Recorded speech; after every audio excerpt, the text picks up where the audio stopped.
മുൻപൊരു വീഡിയോയിൽ impulse control ഡിസോർഡേഴ്സിനെ പറ്റി ഞാൻ പറഞ്ഞിരുന്നു. ഇന്ന് നമുക്ക് ഇമ്പൾസ് എന്താണെന്നും അതെങ്ങനെ സംഭവിക്കുന്നു എന്നും എന്തുകൊണ്ട് സംഭവിക്കുന്നു എന്നും പറയാം. പ്രലോഭനത്തെയോ പ്രേരണയെയോ ചെറുക്കാനുള്ള കഴിവില്ലായ്മ നമ്മുടെ ജീവിതത്തിൽ പലപ്പോഴും തോന്നിയിട്ടില്ലേ? അത് വേണ്ടായിരുന്നു എന്ന് ഒരു കാര്യം ചെയ്തു കഴിഞ്ഞതിന് ശേഷം ചിന്തിക്കുന്നത്. ഈ ഒരു നിമിഷത്തെ പ്രേരണയെ ആണ് നാം ഇമ്പൾസ് എന്ന് വിളിക്കുന്നത്. ഒരു പ്രവൃത്തി ചെയ്യുന്നതിന് മുൻപ് അതിൻ്റെ ഗുണദോഷങ്ങളെക്കുറിച്ച് ചിന്തിക്കാതെ പെട്ടെന്നുണ്ടാകുന്ന ഒരു പ്രേരണയാണ് ഇമ്പൾസ്. ഇത് ദേഷ്യമാകാം, അനാവശ്യമായി പണം ചിലവഴിക്കുന്നതാകാം, അല്ലെങ്കിൽ നിയന്ത്രിക്കാൻ കഴിയാതെ സംസാരിക്കുന്നതുമാകാം. ഇത് എങ്ങനെ എന്തുകൊണ്ട് സംഭവിക്കുന്നു എന്ന് നമുക്ക് നോക്കാം. നമ്മുടെ തലച്ചോറിൽ പ്രധാനമായും രണ്ട് ഭാഗങ്ങൾ തമ്മിലുള്ള ഒരു വടംവലിയാണിത്. ഒന്ന് ലിംബിക് സിസ്റ്റം. ഇത് തലച്ചോറിലെ വികാരങ്ങളുടെ കേന്ദ്രമാണ്. പെട്ടെന്നുള്ള സന്തോഷത്തിനോ പ്രതികരണത്തിനോ വേണ്ടി ഇത് നമ്മളെ പ്രേരിപ്പിക്കുന്നു. രണ്ട് പ്രീഫ്രോണ്ടൽ കോർട്ടെക്സ്. ഇതാണ് നമ്മുടെ തലച്ചോറിലെ ബ്രേക്ക്.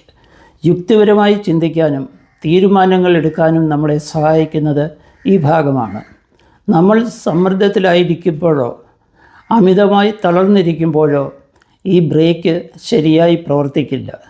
അപ്പോൾ ലിംബിക് സിസ്റ്റം, അതായത് വികാര കേന്ദ്രം, നിയന്ത്രണം ഏറ്റെടുക്കുകയും നമ്മൾ പെട്ടെന്ന് പ്രതികരിക്കുകയും ചെയ്യുന്നു.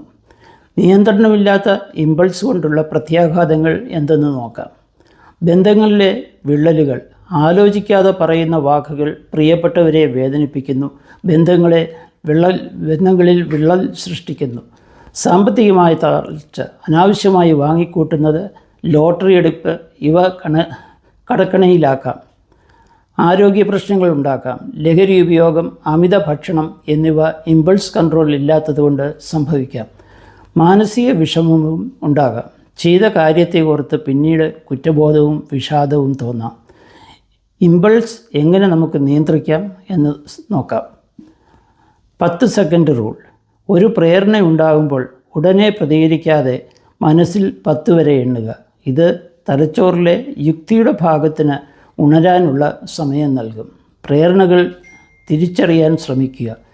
ഏത് സാഹചര്യത്തിലാണ് നിങ്ങൾക്ക് നിയന്ത്രണം നഷ്ടപ്പെടുന്നത് എന്ന് മനസ്സിലാക്കി അവ ഒഴിവാക്കാൻ ശ്രമിക്കുക.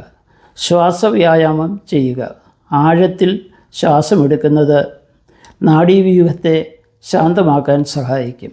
ഇമ്പൾസ് നിയന്ത്രിക്കാൻ കഴിയുന്നില്ല എങ്കിൽ അത് എങ്ങനെ നിങ്ങളുടെ ജീവിതത്തെ കാര്യമായി ബാധിക്കുന്നുണ്ട് എങ്കിൽ ഒരു സൈക്യാട്രിസ്റ്റിൻ്റെ സഹായം തേടുക.